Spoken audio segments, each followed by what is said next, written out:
આપણા શાસ્ત્રોમાં સંતોએ જે ગાયો છે, દુનિયાના તમામ સુખને,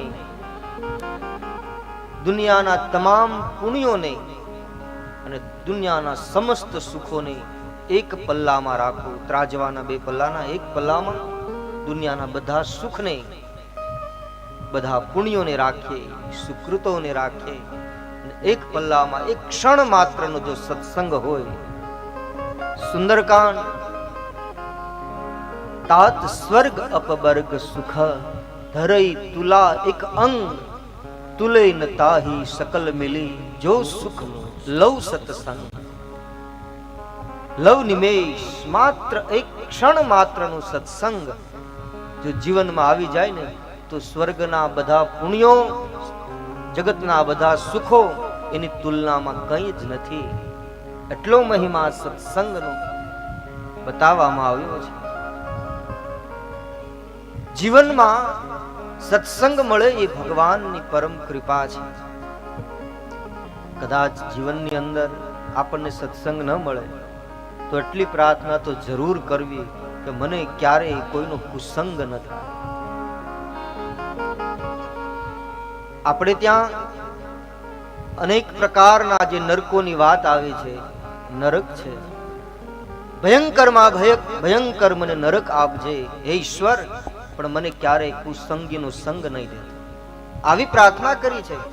સુંદરકાંડ બરુ ભલું બાસ નરક કર તાતા દુષ્ટ સંગ જનિન દે વિધાતા. હે વિધાતા, મને ક્યારે દુષ્ટનો કુસંગ ક્યારે આપીશ નહીં. સત્સંગનો મહિમા છે. સત્યના માર્ગે ચાલો, સત્યનો સંગ કરો, સંતનો સંગ કરો, સાધુ પુરુષોનો સંગ કરો, એ જ સત્સંગ છે.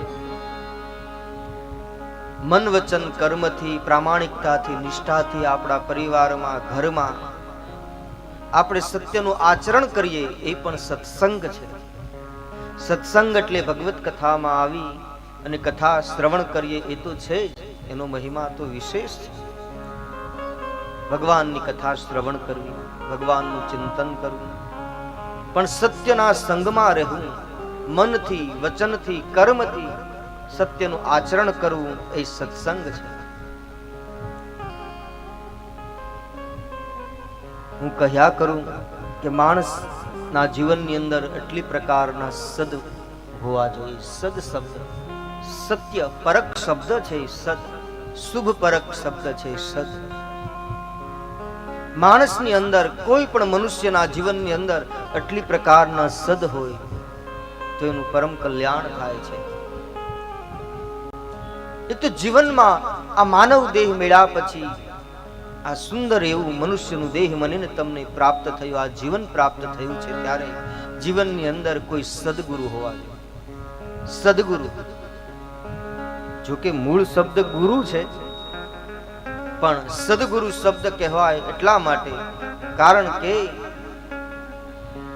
ઘણીવાર ગુરુના નામે પાખંડ અને જે અયોગ્ય પાત્ર ગુરુના રૂપમાં આવી ગયા હશે, એટલે મધ્યકાલીન સંતોએ, કબીર સાહેબ આદિએ સાહેબે સદગુરુ શબ્દ લાવ્યા છે. ખોટા ગુરુ આવી ગયા હશે તો સદગુરુ જીવનમાં હોવા જરૂરી છે. સદગુરુ જીવનમાં આવે, આપણા જીવનની અંદર સદગુરુના આશ્રિત આપણે બનીએ, પછી સદગુરુ આપણને સત્સંગ આપે, સત્યનો સંગ કરાવે, સત્યની સમજ આપે, અંધકારમાંથી આપણને પ્રકાશમાં લઈ જાય, જે મોહની ભેદ રેખા છે, જે પડદો છે, હટાવી દે. ગુરુ આપણને ગોવિંદના દર્શન કરાવી દે.